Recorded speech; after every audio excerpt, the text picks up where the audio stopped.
Before this story begins, take a second. If you believe that courage still exists, that some people run toward danger when others turn away, subscribe now and stay until the end. And tell me in the comments, where are you watching from? Our stories travel farther than you think. The first blow landed with a sound so heavy, it echoed through the clearing. Not sharp, not quick. A dull, sickening crack that made the little girl scream before she even understood what she had just seen. Because in that instant, her mother was no longer standing, she was falling. Her knees hit the dirt hard, mud splashing up her coat as laughter burst out around them. Loud, careless, cruel. 3 men, relaxed, amused. Like pain was entertainment on a grey afternoon with nothing better to do. The second kick came faster. Instinct took over. The woman folded forward, arms wrapping tightly around her daughter, her body turning into a shield without hesitation. No thought, no fear for herself. Just protection, because that's what love does when there is no one left to help. The men smelled of beer and cheap confidence. One leaned against the porch railing, watching like it was a show. Another nudged her ribs with his boot, mocking her tears, mocking the way the child clutched her jacket, whispering "mommy" over and over like a prayer that refused to work. Her face was bruised now, her breathing uneven, but she never begged for herself, only for her child. "Please," she whispered, voice breaking. "She's just a little girl, please stop." They didn't care. Cruelty rarely needs a reason, and borrowed power makes weak men feel untouchable. One of them lifted his foot again, higher this time. The little girl screamed, her small body shaking violently, eyes squeezed shut as if darkness could make it disappear. That was the moment everything changed. From the edge of the tree line came the sound of boots hitting gravel, fast, heavy, controlled. Not panic, not hesitation, purpose. Then a deep, sharp bark cut through the laughter like a blade. The men turned just as a German shepherd burst into the clearing, large, muscular, focused. His movements were precise, his eyes locked, every step charged with the intensity of an animal trained for moments exactly like this. Right behind him came a man in worn tactical clothing, jaw clenched, eyes cold in a way that had nothing to do with anger. This was K9 Ranger, and this was not an accident. The dog stopped inches from the nearest attacker, teeth bared but perfectly controlled, waiting for a command. The man didn't shout, he didn't rush. His presence alone shifted the air, the kind of authority earned through discipline and loss, not intimidation. "Step back," he said calmly, not loud, not emotional, final. One of the men laughed nervously, trying to save face, but the sound cracked halfway through. Something in the man's eyes told him this wasn't a bluff. This was a line they had already crossed. The widow looked up then, still curled around her daughter, and for the first time since the nightmare began, she saw something that felt like safety. The little girl peeked over her mother's shoulder, tears streaking her face, and locked eyes with the German shepherd. Ranger met her gaze calmly, still, solid, as if silently promising that nothing else would touch them now. The man took one step forward, and everything the attackers thought they controlled began to fall apart. The laughter died first, not slowly, not awkwardly. It snapped off, sharp and sudden, like a rope pulled too tight. Fear has a sound when it finally arrives, and every one of those men heard it echo inside their chest. Ranger never blinked. His body remained low and forward, muscles tight but disciplined, teeth visible without snapping, breath controlled. He wasn't lunging. He wasn't barking anymore. He was waiting. The man beside him moved with the same precision, one step forward, slightly angled, placing himself between the attackers and the woman without ever turning his back on them. A barrier. "You don't touch them again," he said calmly. Not shouted, not threatened, stated. One of the men tried to speak, tried to laugh it off, but the words tangled in his throat when Ranger took one deliberate step closer. The dog's eyes never left the raised boot. That was when they understood something too late. This animal wasn't wild. He was trained, and that made him far more dangerous. "Back away," the man said again, his hand hovering near his sidearm. Not eager, not shaking, ready. The shepherd froze instantly at a quiet, sharp command. Discipline on full display. A reminder that Ranger could move, and would, if needed. Boots scraped against gravel as the men stepped back. One stumbled slightly, bravado draining from his face, as reality finally caught up with cruelty. No chase followed. There didn't need to be. The threat was neutralized the moment they chose fear over violence. The man stood still until the attackers disappeared down the dirt road, swallowed by the trees. Only then did he turn. The widow was shaking now that the adrenaline had faded. Her arms ached from holding her daughter so tightly. Silent tears streaked down her face, cutting clean lines through the dirt and blood. The man lowered himself slowly, kneeling so he didn't tower over them, so he didn't become another source of fear. Ranger sat beside him, posture proud but calm, eyes soft as they settled on the little girl. "You're safe now," the man said quietly, not as a promise, as a fact. The girl stared at him for a long moment, then at the dog. Her breathing slowed. Her grip on her mother loosened just a little. The widow whispered, "Thank you," again and again. Her voice broke each time, the words inadequate, but all she had. The man listened without interrupting. Because sometimes saving someone doesn't end with force, it ends with presence. Minutes later, as distant sirens approached, the girl reached out hesitantly. Her small fingers brushed Ranger's fur. Warm, solid, real. Ranger didn't move, didn't flinch. He stayed exactly where he was, letting her take what she needed: comfort, proof, safety. For the first time that day, the girl smiled, small, uncertain, but real. The man watched quietly, knowing he wouldn't be remembered as a hero, just a stranger who showed up at the right moment, and that was enough. But as he stood to leave, Ranger didn't move. He stayed seated, eyes fixed on the child, waiting. The man frowned slightly. "Ranger," he said softly. The K9 didn't respond. His body remained locked, alert, protective. That was when the man felt it, the same instinct that had kept him alive through years of combat. Something wasn't finished. Ranger wasn't guarding against the men anymore. He was guarding against something else, something no one else could see. Ranger stayed frozen, not tense, not aggressive, focused. The widow noticed it first. Her breathing had slowed, her daughter's crying had softened into quiet whimpers, but the dog had not relaxed. His body remained angled toward the clearing, ears forward, eyes scanning the trees, as if something unseen still lingered there. The man followed Ranger's gaze. Nothing. No movement. No sound. Just the wind shifting through leaves and the distant wail of sirens drawing closer. "Ranger," he said again, firmer this time. The dog didn't budge. Years of training told the man this wasn't defiance. This was an alert. He stepped closer to the widow and lowered his voice. "Ma'am, are you hurt anywhere besides what I can see?" She shook her head slowly. "I don't think so. Just bruises." "And your daughter?" he asked. "She didn't get hit," the woman said quickly. "I covered her." Ranger let out a low sound, not a growl, not a bark, a warning. The man felt a chill creep up his spine. "Has anyone touched her?" he asked gently. The widow hesitated. "One of them grabbed her arm when I fell. Just for a second." Ranger rose instantly. He moved closer to the child and sat again, blocking her completely with his body. The man's jaw tightened. Ranger had been trained for more than combat. He was a K9 with experience in crowd control, chemical detection, and post-conflict environments, places where danger didn't always explode or announce itself. Sometimes it waited. The sirens grew louder as deputies arrived, weapons drawn, scanning the area. The attackers were already gone, but procedure demanded statements, perimeter checks, questions. Ranger ignored all of it. He refused to leave the girl's side. One of the deputies approached cautiously. "Sir, we need to separate everyone so EMS can check them." The man raised a hand. "Not yet." The deputy frowned. "The dog's making people nervous." Ranger's ears flicked toward the sound, then back to the child. The man knelt again, eyes level with Ranger's. "What is it, boy?" Ranger didn't look at him. He looked at the girl's sleeve. There was a faint, dark smear near the cuff. Mud, or something else. The man leaned closer and smelled it. Not blood, not dirt.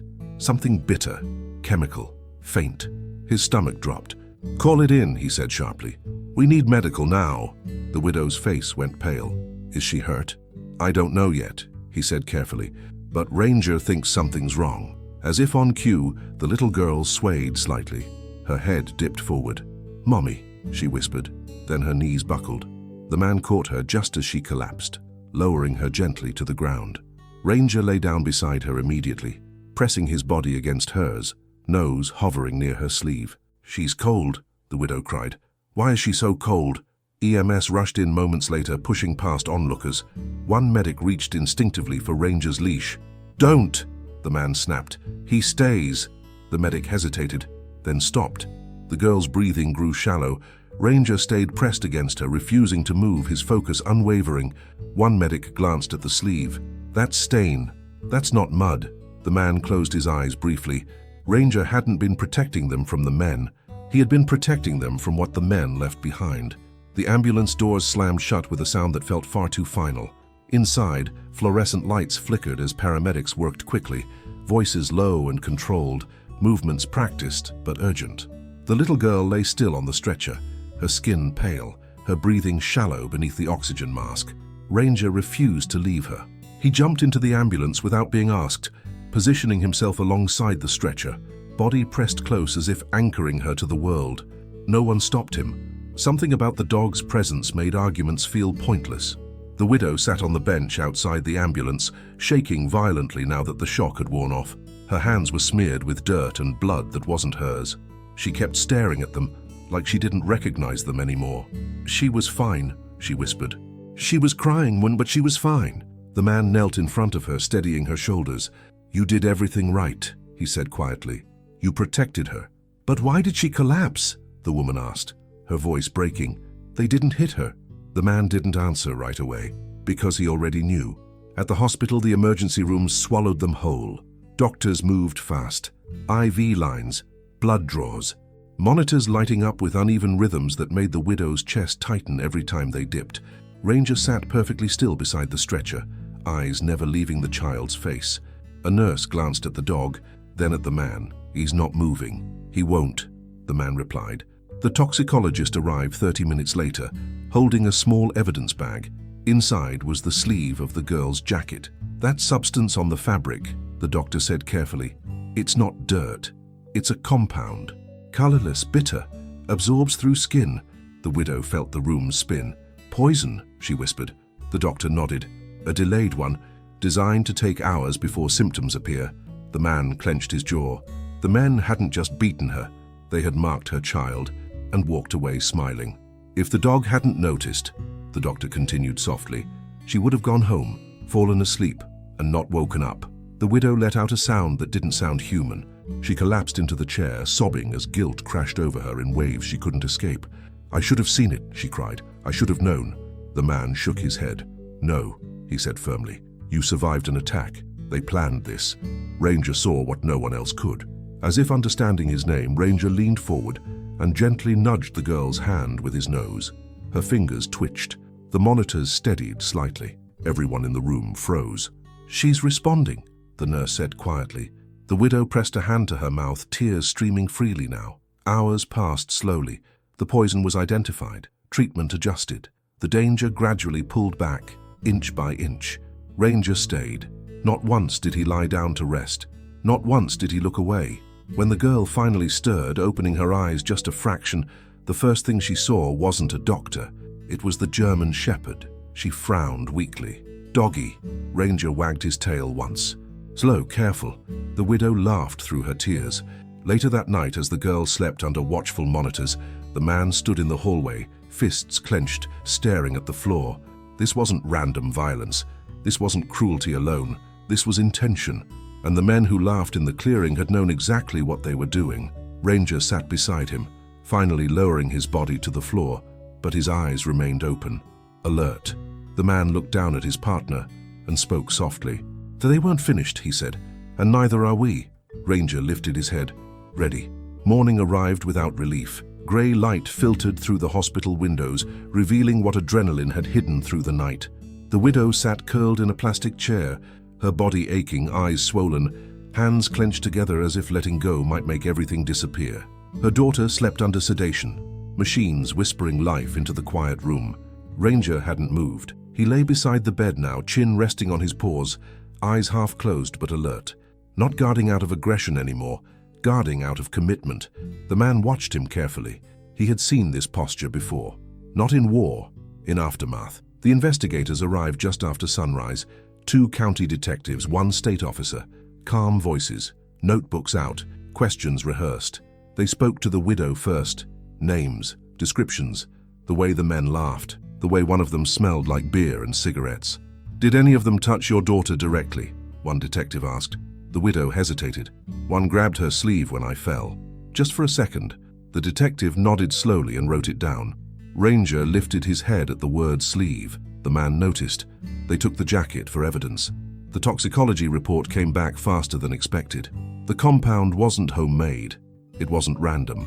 It was industrial, used in pest control and chemical processing, something most people wouldn't even recognize, let alone weaponize. This wasn't about hurting the mother, the state officer said quietly. That was, entertainment. The room fell silent. This, he continued, tapping the report, was about the child. The widow's face drained of color. The man's hands clenched into fists. They were going to leave, the officer said. Let it take effect hours later. No witnesses, no connection. And Ranger stopped it, the man said flatly. The officer nodded. Your dog saved her life. Outside, in the quiet of the hospital courtyard, the man finally sat down heavily on a bench. Ranger moved immediately, pressing his shoulder against the man's leg. The man exhaled slowly. I knew something was off, he murmured. Back there, before she collapsed, you weren't guarding against them anymore. Ranger looked up at him. I should have trusted you sooner, the man admitted. Ranger's ears flicked. No judgment, just acknowledgement. The breakthrough came that afternoon. A patrol unit spotted one of the attackers outside a liquor store less than 5 miles from the clearing. Bruised knuckles, same boots, same jacket. He didn't run. He smirked. Wasn't my idea, he said casually when questioned. Just having some fun. They brought him in, and Ranger reacted the moment he entered the interrogation hallway. The K9 stopped short, stiffened, growled low. The man felt it immediately. That's him, he said. Ranger had locked on the boots, the same ones that had stepped toward the child. Under pressure, the man cracked, not because of threats, because of certainty. He named the others, a local group, alcohol, resentment, power, and something darker. They'd done it before, the detective said later, voice tight. Different places, smaller doses, testing reactions. The man closed his eyes. How many? He asked. The detective hesitated. Enough. Ranger lay down heavily at his feet. The weight of what almost happened pressed into the room. That night, the widow stood beside her daughter's bed and whispered promises she didn't know if she could keep. I won't let them hurt you again, she said softly. Ranger lifted his head and looked at her. She met his gaze. For the first time since the clearing, she believed it. Because the truth the men never expected was this. They hadn't faced a stranger. They had faced a protector who never lets go once he decides someone matters. The arrests didn't come all at once, they never do.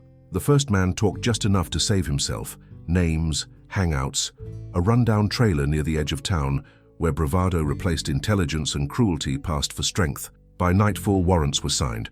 By dawn, Ranger was back in the field. He moved differently now, quieter, more deliberate. Not driven by adrenaline, but by certainty. The man walked beside him, one hand resting lightly on the leash, trusting the K9 the way soldiers trust the ground beneath their feet, only after it's proven solid. They approached the trailer just before sunrise. Lights off, silence thick. Ranger stopped, sat, raised his nose and inhaled slowly. There it was, the same bitter chemical note, faint, careless, left behind like a fingerprint no one thought mattered. Targets inside, the man whispered into his radio. The door burst open seconds later. Shouts, commands, confusion. One of the men ran. Ranger moved, fast, clean, controlled. He didn't bite, he blocked, planted himself directly in the man's path, teeth bared, eyes locked, body screaming stop without a single sound. The man froze, dropped to his knees. The hunters had become the hunted. Inside the trailer, they found everything. Boots, jackets, bottles, rags soaked with the same compound that had nearly killed a child. Plans written on scraps of paper. Not names, locations, places where parents relaxed, where children trusted. The man felt his stomach twist. They weren't done, he said quietly. Ranger stood still, ears forward, absorbing the scene. He had known that already. Interrogations were short this time. Evidence spoke louder than threats. The men didn't laugh anymore. They didn't smirk. They looked small, weak. The widow was told later that day. All of them. Caught. She closed her eyes and cried, not from fear this time, but from release. The weight she hadn't realized she was carrying finally lifted. At the hospital, the girl woke fully for the first time. Her eyes fluttered open, searching. "Mommy?" she whispered. "I'm here," the widow said immediately, gripping her hand. The girl frowned slightly. then smiled. "The dog," she murmured. "He stayed." Ranger stepped closer to the bed, slow, gentle. She reached out and rested her hand against his muzzle. Ranger closed his eyes. For the first time since the clearing, his body relaxed completely. Later that evening, as paperwork piled up and reports were finalized, the man stood alone outside the hospital. Ranger sat beside him, finally allowing himself to rest. "They'll say it was teamwork," the man said softly. "Procedure, training." Ranger didn't respond. The man smiled faintly. "But I know the truth. Because before backup arrived, before warrants, before evidence, there had been a dog who refused to walk away. The bruises on the widow's body faded slowly, turning yellow, then disappearing entirely. The ones inside took longer. Some never fully left, but every morning when her daughter opened her eyes and smiled, she reminded herself of one undeniable truth. They were still here. The little girl returned to the clearing only once, not because she had to, because she wanted to. The trees looked the same. The porch still stood. The dirt road remained quiet, but the fear that once lived there was gone. In its place stood memory and gratitude. Ranger walked beside her, leash loose, posture calm. He stopped where it had happened, sat, not alert, not tense, present. The widow knelt beside her daughter and whispered, "This is where the dog kept us safe." The girl nodded seriously and reached out, hugging Ranger's neck with both arms. "You're my hero," she said simply. Ranger wagged his tail once. That was enough. The men were sentenced months later. No headlines, no drama, just consequences. The widow didn't attend the trial. She didn't need to. Justice, for her, wasn't about watching them fall. It was about watching her daughter grow. Ranger returned to duty, but something had changed. He was still sharp, still reliable, still trusted. But now, when children passed by, he slowed, watched, stayed. The man noticed it during patrols. Ranger no longer scanned crowds for threats alone. He scanned for vulnerability. "You remember," the man said quietly one evening. Ranger's ears flicked. He always would. On Ranger's final day of service, there was no ceremony, no crowd, just a quiet walk through the park as the sun dipped low. The man knelt and rested his forehead against Ranger's. "You didn't just stop violence," he whispered. "You stopped what comes after." Ranger leaned into him. The promise stayed. Years later, the widow sent a letter. Inside was a photograph. Her daughter, older now, standing at the edge of a playground, smiling freely, sunlight on her face. On the back, written carefully, "Because someone stayed. I learned the world could be safe again." The man folded the letter and placed it beside Ranger's bed. Ranger sniffed it once, then slept, peaceful, complete. If this story stayed with you, if you believe that the bravest heroes aren't the loudest ones, subscribe to Silent Heroes Stories for more powerful, emotional stories about those who step in when it matters most. Because sometimes, the difference between tragedy and survival is a dog who refuses to walk away.